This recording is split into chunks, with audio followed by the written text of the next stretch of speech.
Excellency, you're here today for the 98th session of the Council of Ministers. Can you first share with us a little bit one or two issues that you feel are very important coming out of this meeting for your country and for your region?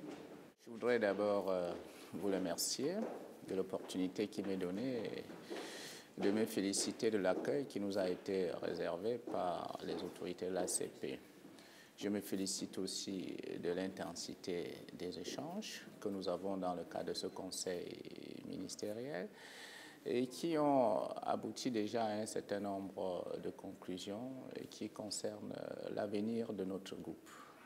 S'agissant précisément de l'avenir de notre groupe, il convient de rappeler que c'est une communauté de destin, une 80aine de pays qui partagent les mêmes valeurs de solidarité avec un objectif commun, bien arrêté, celui de l'émancipation des peuples concernés, dont du développement.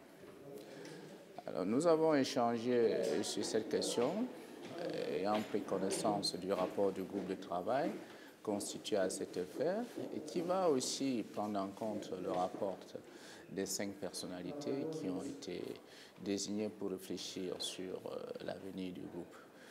Mais déjà, je voudrais souligner que depuis les accords de Georgetown, beaucoup de choses ont été faites, comme je l'ai dit, pour l'émancipation du peuple, travailler pour leur progrès socio-économique.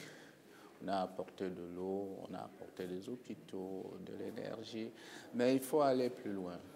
Le monde se transforme, les défis sont de plus en plus nombreux.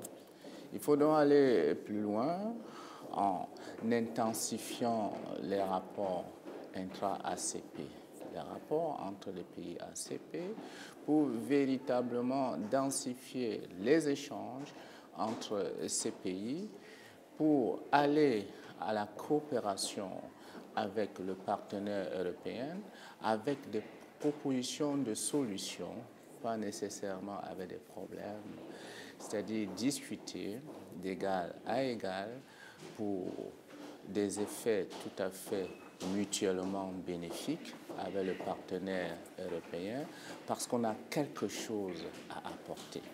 Cela va nous amener à réinventer l'ACP, à travailler pour que l'ACP soit tournée vers la recherche des solutions à ses propres problèmes. And what, in terms of your mentioned the changes, the global changes, what do you think the ACP group has to offer for the discussions on the post-2015 development agenda? Voyez-vous, le groupe ACP est déjà assez divers. Il est donc riche par sa diversité. Les potentialités sont énormes.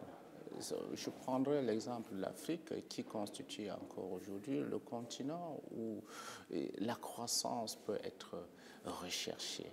C'est une source de richesse. Il faut réussir à transformer ces potentialités en opportunités de développement, intensifier donc ces liens de coopération avec le partenaire européen pour discuter sur des bases saines, parce qu'on a des potentialités à apporter.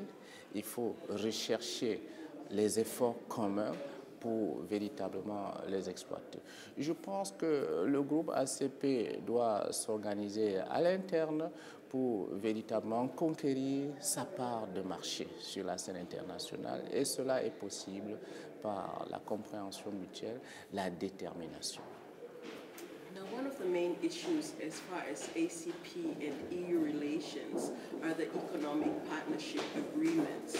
Some areas have had successes and some still find a challenge with implementing this free trade agreement with the European Union. What has been your region's experience or your country's experience with the ACP-EU EPAs? Je vais encore une fois vous remercier pour cette opportunité qui me donne. Je considère que les accords de partenariat économique sont véritablement des opportunités à saisir pour développer, intensifier, consolider nos relations économiques d'abord intra-ACP et puis avec le partenaire européen, parce qu'on aura réussi à conquérir des parts de marché sur la scène internationale. Tout est maintenant dans la démarche qui mène à la conclusion définitive de ces accords de partenariat. Bien évidemment, l'objectif recherché, c'est d'améliorer les conditions de vie des populations bénéficiaires, c'est-à-dire plus de salles de classe, plus de routes, plus d'électricité, plus d'emplois pour les jeunes qui sont en quête d'emploi. Il faut donc une démarche tout à fait rationnelle et qui prenne en compte qu'il s'agit là d'un développement qui nécessite d'être approprié par les économies concernées. Nous avons le Cameroun, nous appartenons à une sous-région, la CEMAC, qui est dans la configuration négociante des APE. Et le Cameroun est respectueux de ses engagements internationaux. Le Cameroun respecte donc les engagements qui sont les siens vis-à-vis de la CEMAC, tout comme le Cameroun respecte ses engagements vis-à-vis de son partenaire de l'Union européenne. Déjà, le Cameroun a signé en 2009 un accord d'étape pour privilégier l'accès de ces produits sur le marché de l'Union européenne. Cet accord d'étape avait renvoyé à un certain nombre de clauses de rendez-vous qui sont en cours de négociation avec le partenaire européen. Mais ces clauses de rendez-vous renvoient davantage aux questions de développement, c'est-à-dire les mesures d'accompagnement. L'ouverture de notre marché, évidemment, c'est une ouverture progressive, suppose un certain nombre de choses que nous devons faire en partenariat avec l'Union européenne. D'ores et déjà, nous avons entrepris de moderniser notre économie pour l'adapter à ce nouvel instrument, faire en sorte que le Cameroun soit à même de produire en qualité, produire en quantité, pour tout aussi exporter. Exporter, bien entendu, d'abord au sein de l'ACP, puis en direction de l'Union européenne, il faut le dire.